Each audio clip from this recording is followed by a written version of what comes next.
Market के अंदर आज फिर से तेज़ गिरावट का दिन है। पूरा मैं बोलूँगा 7-8 दिन हो गए। आज रोज़ सुबह उठते हैं, रोज़ पिटते हैं, फिर सोते हैं, रोज़ सुबह उठते हैं मार्केट के अंदर, फिर पिटते हैं और सोते हैं। किसी तरह का कोई रिलीफ नहीं है। ना जाने ऐसा क्या हो गया बाज़ार के अंदर जो पुल बैक आने का नाम ही नहीं ले रहा। एक रिस्पाइट, एक छोटा सा पुल बैक तो ड्यू है।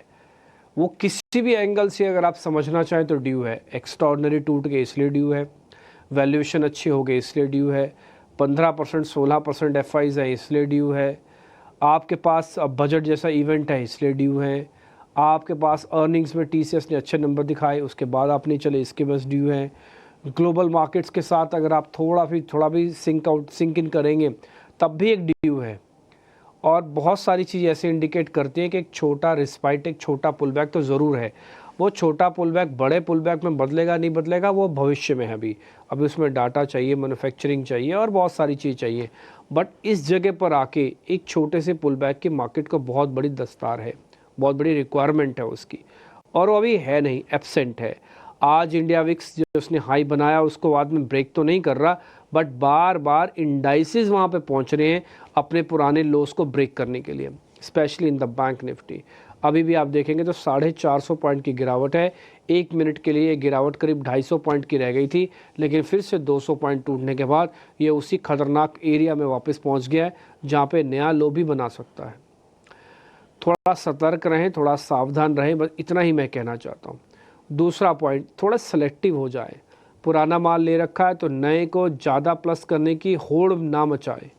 उससे पुराने माल के ऊपर रखा हुआ जो भी आपने पोजीशंस ले रखी हैं उस पोजीशंस को मैनेज करने में बड़ी तकलीफ़ होगी आपको। एवरेज करने से रुकना चाहिए। बहुत सारे लोगों को ये लेवल्स देखने के बाद लग रहा होगा कि इससे बेहतर लेवल्स क्या हो सकते हैं, हमें ख़रीद लेना चाहिए। ये बात सच है कि लेवल्स काफ़ी अच्छे हैं, लेकिन ये बात भी सच है कि फाइनेंशियल डिसिप्लिन के साथ साथ मार्केट का इस समय मूड और माहौल काफ़ी ख़राब है। किसी भी पॉजिटिव नोट को वो रिस्पेक्ट नहीं कर रहा और नेगेटिव नोट पे पनिशमेंट डबल करके दे रहा। एडवांस डिक्लाइन की रेशो आप देख लीजिए, सुबह से हमारे पास 18 से 20 ही शेयर लॉन्ग साइड के अंदर है। किसी तरह का कोई मूवमेंट नहीं आ रहा। ये मूवमेंट इस तरह का खतरनाक है नीचे की तरफ का कि आपका मनोबल भी तोड़ रहा है, पैसे का बल टूट रहा है, आपको ख़रीदारी करने में दिक्कत हो रही है, मनोबल भी टूट रहा है।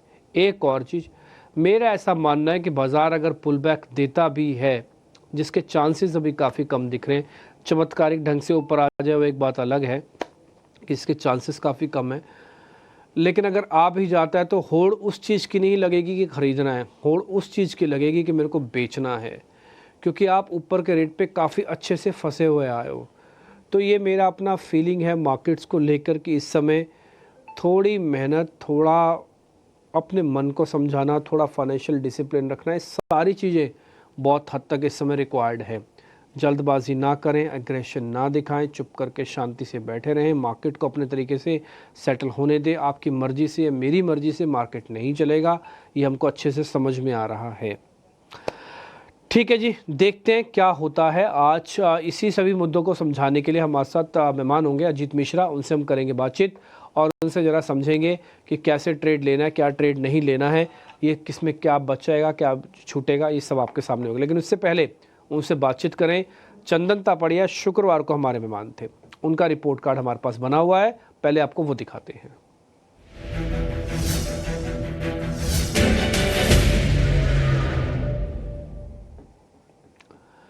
देखिए, मार्केट में एक्सट्रीम मंदी हो, एक्सट्रीम तेज़ी हो या फिर वॉलेटिलिटी हो ज़्यादा, तब भी हम रिपोर्ट कार्ड ज़रूर लेके आते हैं। और जैसे आपको पता ही है कि हमारे डायरेक्टर साहब ने इसमें काफ़ी हद तक चेंजेस किए हैं। आपको फील गुड और अच्छे आए, इसलिए इसकी थोड़ी डिज़ाइनिंग की गई है, फ़ॉन्ट साइज़ से लेके कलर कोडिंग की गई है इसके अंदर।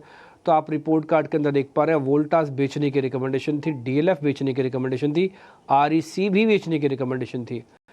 और इतने लेवल्स टूटने के बाद भी अगर कोई एक्सपर्ट्स कह रहा है कि नहीं इनको और बेचो और नीचे जाएंगे, इसका मतलब यह है कि वो काफ़ी पढ़ाई करके आया है।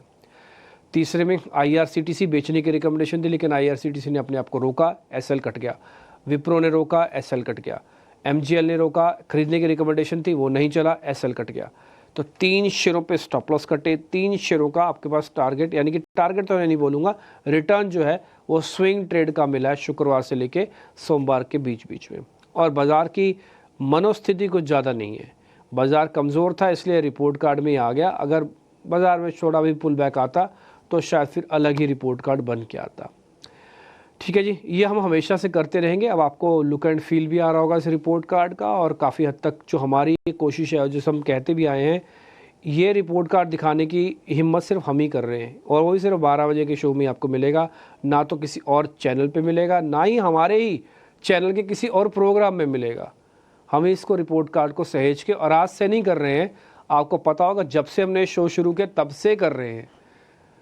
तो मैं अपनी पूरी टीम को भी इसके लिए बधाई दूंगा कि बड़ी कैलकुलेशन करके आपके सामने सारी चीज़ लेके आती है, और हमें भी इस चीज़ की खुशी है कि हमारे मेहमानों को बुरा नहीं लगता कि एक दिन का स्विंग ट्रेड हम उनके सामने, दर्शकों के सामने रखते हैं। टफ़ कॉल होती है लेना, बट फिर भी वो लेते हैं आपके सामने, वो सब लेके आते हैं। इसमें मान लीजिए कोई इन्फ्लेशन भी होगा तो 1-1.5% का इन्फ्लेशन को आप वैसे भी काटना चाहें तो भले आप काट सकते हैं। अजीत मिश्रा हमारे साथ जुड़ रहे हैं, तो हम शुरू करते हैं पहले निफ्टी और बैंक निफ्टी के व्यू पॉइंट से, फिर हम स्टॉक स्पेसिफिक करेंगे बातचीत। अजीत सर नमस्ते।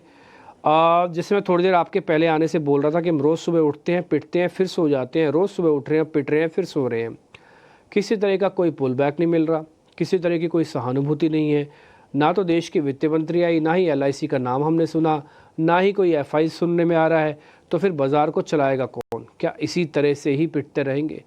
और आपको पता है ना कि हमने 10% से ज़्यादा इंडेक्स खो दिया एक महीने में, इसको साल लगा था पाने में।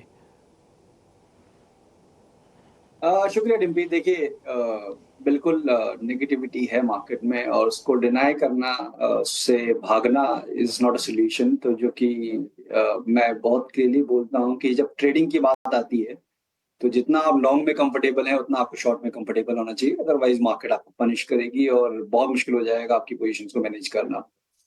तो मेजॉरिटी का चैलेंज यही होता है कि तेजी की मार्केट में सबको ये लगता है कि हाँ, सब कुछ अच्छा है और ऐसा ही रहेगा। तो करेक्टिव टोन आएँगे और इस तरीके के फेजेज़ आपको आने वाले टाइम में भी, जब मार्केट एक नया हाई बनाएगी, उसके बाद भी देखने को मिलते रहेंगे।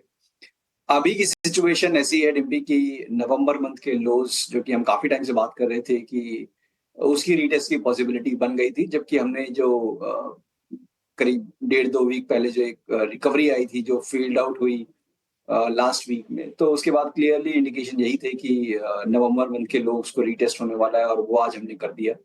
तो आज की क्लोजिंग काफ़ी इंपॉर्टेंट रहेगी, आज कहाँ क्लोज़ करते हैं। अगर आपने 250-260, जो कि नवंबर मंथ का लो था, उसके नीचे अगर आपने क्लोज़ किया, तो मान के चलिए कि ये प्रेशर आने वाले दिनों में और कंटिन्यू हो सकता है। करीब 22,700-800 तक के लेवल्स आने वाले दिनों में आपको इंडेक्स में देखने को मिल सकते हैं। तो जैसे कि लास्ट टाइम भी मैंने रिकमेंड किया था, जिनके पास भी लॉन्ग पोजीशन है, पुट को मेंटेन करके रखें। उस टाइम अगर मैं शायद गलत नहीं हूँ तो करीब 23,700-800 के पास थे, और 23,600 की रिकमेंड की थी। अभी मैं बोलूँगा करीब 23,200 वाली जो पुट है 16 तारीख की, वो करीब आपको 128 के पास ट्रेड करती हुई मिल रही है। तो उसको as a hedge definitely add करके रखें, अगर आपके पास लॉन्ग पोजीशन है तो। और साथ ही साथ कोई भी बीच में रिकवरी आती है, रिबाउंड आता है, थोड़ा-सा पोजीशन को रिड्यूस करने के बारे में सोचें। खास तौर से अगर आप मिड कैप और स्मॉल कैप को होल्ड कर रहे हैं तो। लास्ट 2 दिनों से ब्रॉडर मार्केट्स में प्रेशर ज़्यादा है। मुझे लगता है कि मार्केट में अगर कवरिंग आएगी भी, तो वहाँ पे ये प्रेशर कंटिन्यू रहेगा। अब आते हैं बैंकिंग पे। तो देखिए, बैंकिंग की अंडर परफॉर्मेंस ही एक बहुत बड़ा रीज़न है कि इस तरीके का करेक्शन हम मार्केट में देख रहे हैं। और वहाँ पे भी अभी कोई साइन ऑफ रिवर्सल नहीं है, बावजूद इसके कि काफ़ी ओवरसोल्ड लग रहा है। तो ये किसी को नहीं पता कि किन लेवल्स के पास से एक स्ट्रॉन्ग रिकवरी बनेगी, बट येस 47,300, 48,200 का ज़ोन है। यहाँ पे मल्टीपल सपोर्ट्स हैं, तो इन ज़ोन के बीच में ही कहीं पे पॉसिबिलिटी लगती है मुझे कि बैंकिंग में एक आपको रिस्पाइट देखने को मिले। तो अभी के लिए बैंकिंग भी वीक ही है, बट यहाँ पे शॉर्टिंग की रिकमेंडेशन नहीं होगी कंसिडरिंग ओवरसोल्ड पोजीशन। तो आपको निफ्टी पुट 23,200 वाली पुट, जो करीब 128 की मिल रही है 16 जनवरी की, उसको बाय करने की रिकमेंडेशन होगी। अगर आप नेकेड उसको पोजीशन को ट्रेड करना चाहते हैं, लॉन्ग पोजीशंस नहीं है, तो भी वो कर सकते हैं आप। 70 का एक स्टॉप लॉस मेंटेन करिए 220 तक के टारगेट्स के लिए। ठीक है, 220 का टारगेट है, 70 का एक स्टॉप लॉस है, एक पुट अभी भी आपको कैरी करनी है। देखिए, लास्ट टाइम भी हमारी जब चर्चा हुई थी, लास्ट वीक भी चर्चा हुई थी इनफैक्ट, तो मेरे को अच्छे से याद है अजीत सर ने तब भी आपके सामने पॉइंट रखा था कि भाई आप एक काम तो कर ही सकते हो, आपके पास लॉन्ग पोजीशन है ना, तो पुट को अपने साथ में रख लो। तो अगर आपने ले रखा है माल लॉन्ग साइड का, तो पुट को अभी भी अपने साथ में रखो। ये 16 जन की डेरिवेटिव एक्सपायरी वाली 128 रुपये मिलेगी, 220 का टारगेट है, 70 का। इससे होगा क्या? इससे इतना होगा कि आपकी जो लॉन्ग पोजीशन है अगर उसमें कुछ लॉस बन रहा है बिकॉज ऑफ नीचे गिरने से, कुछ तो रिलीफ ये पुट आपको दे देगी। और ये पुट रखने की एक वजह भी है, मार्केट के अंदर थोड़ा हेज भी हो जाएगा आपका। आप ऐसे नहीं कह सकते कि मंदी के ट्रेड आपके पास नहीं थे, एक तरफा ट्रेड थे। तो ये भी एक स्ट्रेटजी होती है और पुराने समय से काफ़ी लोग हैं। मैं बताऊं, बहुत सारे ब्रोकिंग हाउसेस में जब F&O का ट्रेड होता है वो पता है क्या करते हैं, वो कॉल फ्यूचर्स को खरीद लेते हैं और उसकी कॉल को राइट कर देते हैं, या किसी पुट को भी साथ में खरीद लेते हैं। तो उनका काफ़ी हद तक फ्यूचर्स वो प्रोटेक्टेड फ्यूचर हो जाता है।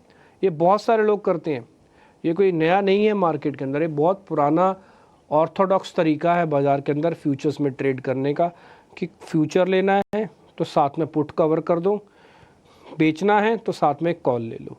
तो बहुत पुराना तरीका है। तो आज आप देखो 69% का गेन है। तो आपने अगर थोड़ा भी क्वांटम डाला होगा, से मान लो 30% का भी गेन आया, तो आपके किसी न किसी शेयर के लॉस को पूरा कर देगा, इसलिए करवा रहे हैं, अदरवाइज कुछ नहीं है इसके पीछे का पर्पस।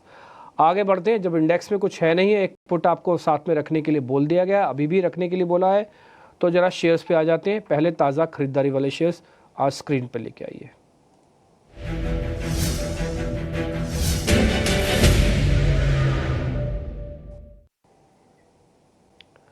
सर दो शेयर हैं, एक तो इंडसन टावर का शेयर है और एक AB कैपिटल है, Indus tower and AB capital. बिल्कुल डिम्पी, देखिए यहाँ पे पहले एबी कैपिटल की बात करते हैं। एक डिसाइसिव अप मूव था जहां पे कि कंसोलिडेशन रेंज का ब्रेकआउट हुआ था करीब 190 के पास, जिसने स्टॉक को 240 तक लेके गया। उन्हीं लेवल्स के पास आपने डबल टॉप बनते हुए देखा स्टॉक में, और दोबारा से उन्हीं लेवल्स में हम आ चुके हैं जहां से इसकी एक तेजी का लेवल शुरू हुआ था। तो जिनके पास है डेफिनेटली वो बने रह सकते हैं, बिकॉज आप बहुत मेजर सपोर्ट के पास हैं। 165 का जोन है, वो काफी मेजर सपोर्ट है। और अगर आप बाय करने की सोच रहे हैं तो बिल्कुल थोड़ा सा हल्के हाथ से डेफिनेटली आप यहाँ पे पोजीशंस को इनिशिएट कर सकते हैं कैश मार्केट में। 165 का स्टॉप लॉस रहेगा। हो सकता है शायद एक आध दिन आपको कंसोलिडेशन देखने को मिल जाए, बट इवेंचुअली करीब 180 182 तक के लेवल्स आपको देखने को मिल सकते हैं एबी कैपिटल में। अब आते हैं इंडस स्टार में। यहाँ पे भी देखिए स्ट्रेंथ दिख रही है। स्ट्रेंथ मतलब आज के सेशन में अगर आप बात करें तो जबकि सारी मार्केट में प्रेशर है, ये करीब 1.5% ऊपर है। तो जो अपने रीसेंट लोज थे इसके नवंबर मंथ के, उनको रीटेस्ट करने के बाद, करीब 315 के लेवल को रीटेस्ट करने के बाद वहां से एक रीबाउंड, एक रिकवरी का इंडिकेशन दिख रहा है। बट मुझे लगता है कि यहाँ पे आपको चैलेंजेस हर स्टेप पे फेस करने पड़ेंगे। पहला पड़ाव होगा करीब 335 का, उसके बाद 345, फिर 353। तो हर करीब हर 10 पॉइंट पे आपको एक रेजिस्टेंस फेस करना पड़ेगा। तो मुझे लगता है कि यहाँ पे अभी आपको एग्रेसिव लॉन्ग्स करने की जरूरत नहीं है जब तक कि आपको ये 350-55 का जोन डिसाइसिवली ब्रेक ना कर ले। जिनके पास पोजीशन है वो बने रह सकते हैं 315 के स्टॉप लॉस के साथ। ठीक है जी, पॉइंट टेकन है। और आप ये बता रहे हैं दोनों शेयर्स पे कैसे कैसे ट्रेड लेना है। AB कैपिटल पे अच्छा लग रहा है कि लॉन्ग शेयर अभी आप घेर नहीं रहे हो। दूसरा अच्छा लग रहा है कि इन शेयरों में इस तरह के फॉल के बाद भी हरा निशान है। तीसरी अच्छी बात लग रही है कि कई बार वैल्यू हंटिंग मिल जाती है आपको। तो दोनों शेयर्स पास हो के आए, इंडस टावर भी और AB कैपिटल भी। दोनों का स्टॉप लॉस टारगेट आपकी स्क्रीन पे लिखा है, अच्छे से नोटिस कर लीजिएगा। शॉर्ट कवरिंग के दो शेयर्स भी हैं सर, ज़रा उसको भी चेक कर लीजिए। First is Naveen fluorine, second is oil India.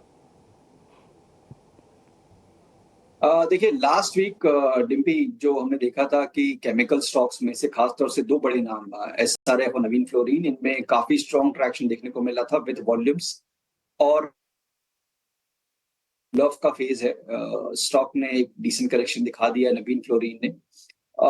एक रेंज बेसिकली जिसके अंदर हम पहले ट्रेड कर रहे थे करीब 3500-3600 ऊपर की साइड पे और 3200 नीचे, उन्हीं लेवल्स के अपर बैंड के पास ये कंसोलिडेट कर रहा है। तो हो सकता है कि यहाँ पे आपको कंसोलिडेशन अगर एक दो दिन ये मैनेज कर पाता है, ये गैप को मेंटेन करके पाता है जो कि 35-3600 के बीच का है, तो पॉसिबिलिटी है कि ग्रेजुअल अप मूव दोबारा से आपको देखने को मिलेगा। स्टॉक करीब दोबारा से 4000-4100 तक के लेवल्स आपको देखते हुए मिल जाएंगे। तो अभी के लिए मेरे हिसाब से एक्यूमुलेशन की राय होगी, इसमें एक एग्रेसिव लॉन्ग ना करें। कंपैरेटिवली मुझे यस डाउनसाइड गैप लग रहा है। देखिए यहाँ पे ये बहुत इंपॉर्टेंट है डिम्पी की जो भी आप चीजें खरीद रहे हैं, अगर वो अपने major support, major congestion zone के पास हैं, उन्हीं में ट्रेड कर रही है, तो आपको डिक्लाइन ज्यादा देखने को नहीं मिलेगा, बिकॉज वो क्या इंडिकेट करता है कि बायर्स उस पूरे जोन के अंदर एग्रेसिव है। जितनी बार भी स्टॉक उन जोन में आएगा उसको वो बाइंग इंटरेस्ट इमर्ज होते हुए नजर आएगा। तो same hold true for Naveen fluorine also. 3400-3500 का जोन है वो काफी स्ट्रॉन्ग सपोर्ट जोन है। तो 3400 का अगर आप स्टॉप लॉस कंफर्टेबल हैं तो आप ट्रेडिंग पोजीशन के पॉइंट ऑफ व्यू से भी ले सकते हैं 4200 तक के टारगेट्स के लिए। और जो दूसरा नाम है ऑयल इंडिया का, मुझे लगता है कि एक अच्छे मूव के बाद दोनों ही काउंटर ओएनजीसी ऑयल इंडिया अब थोड़ा सा ये साइडवेज टोन को पकड़ लिया है। मुझे लगता है कि यहाँ पे प्रॉफिट टेकिंग बढ़ सकती है अगर रीसेंट स्विंग लो को इसने ब्रेक कर दिया करीब 450 के पास। तो अभी के लिए मेरे को लगता है कि ऑयल इंडिया को आपको अवॉइड करना चाहिए जब तक कि दोबारा से ये करीब 495 के लेवल के ऊपर ना निकले। Point taken.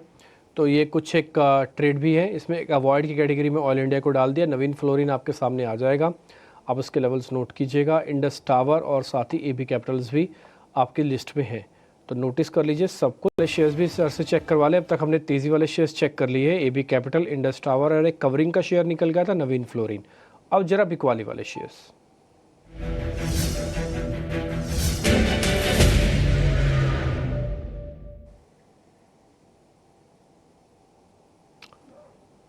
उसमें एक तो आईओसी है अजीत सर, और दूसरा है इन्फो एज। आईओसी आपको वजह आज आपने सारी हेडलाइंस वगैरह पढ़ ली होंगी कि क्रूड 4 महीने के हाई पे पहुंच गया, 81 पार हो चुका है, इसलिए आज सारी ऑयल मार्केटिंग कंपनीज, ऑयल से जुड़े हुए कंपनीज थोड़े प्रेशर में है।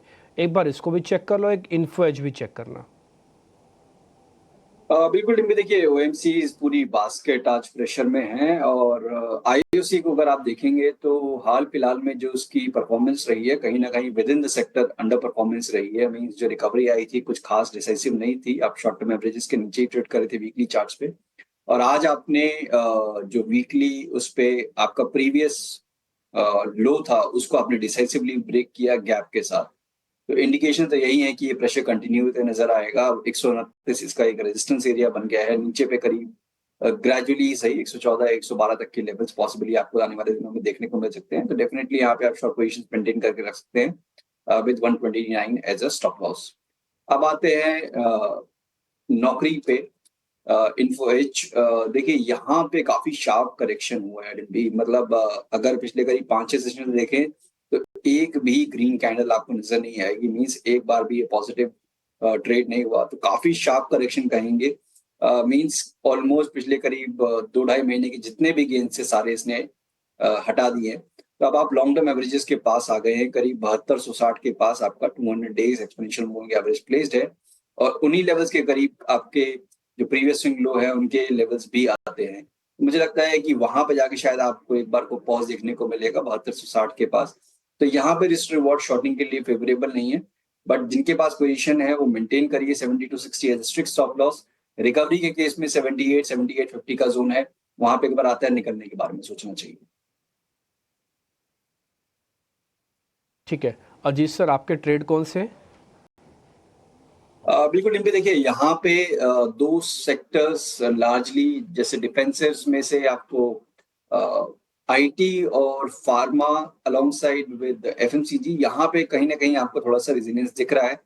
तो बाई साइड की अपॉर्चुनिटी आपको इन्हीं में ही ढूंढनी है, इसके बियॉन्ड ना जाएं। और इनमें से एक ऐसा नाम फार्मा स्पेस में से बायोकॉन, जहाँ पे की रेजिलियंस दिख रही है, स्ट्रेंथ दिख रही है। आज एक अच्छी शुरुआत के बाद थोड़ा बहुत प्रॉफिट टेकिंग जरूर देखने को मिल रहा है, बट कंपैरेटिवली स्ट्रक्चर अभी भी पॉजिटिव है। 355 के स्टॉप लॉस के साथ करीब 384 तक के टारगेट्स के लिए आप इसको लॉन्ग कर सकते हैं। वहीं पे शॉर्ट साइड पे मेटल स्पेस में से जेएसडब्ल्यू स्टील एक डिक्लाइन के बाद एक कंसोलिडेशन रेंज में ट्रेड कर रहा है, और पॉसिबिलिटी ये है कि ये next leg of down move के लिए तैयारी हो रही है। 870 तक के लेवल्स यहाँ पे आपको नियर टर्म में देखने को मिल सकते हैं। तो एक छोटा सा स्टॉप लॉस 902 का, इसके साथ आप शॉर्ट पोजीशंस के लिए इसको देख सकते हैं। ठीक है sir, thank you very much आज समय देने के लिए। अजीत सर 1 मिनट के लिए रुकेगा, हम एक छोटी सी बात और दर्शकों के सामने करना चाहते हैं। 2025 की शुरुआत हो रही है एक्चुअली में, और कल से विक्रम संवत भी है, तो हम ये चाह रहे हैं कि कल से ना हम थोड़ा कॉलर शो भी शुरू करें इसी कार्यक्रम में, सिर्फ डेरिवेटिव्स के। तो आप जब अगली बार जुड़ेंगे ना, तो आपको कुछ दर्शक भी जुड़ेंगे, आपसे क्वेश्चन भी पूछेंगे, या मैं उनके क्वेश्चंस आपसे पूछूंगा। तो हम ये एक और तरीका खोल देते हैं। अभी तक क्या है कि हम कुछ शेयर छांट के लेके आते हैं, लेकिन मैं बार बार देखता हूँ इस कार्यक्रम में काफ़ी सारे लोगों की प्रॉब्लम्स हैं अभी भी जो एड्रेस नहीं हो पा रही हैं।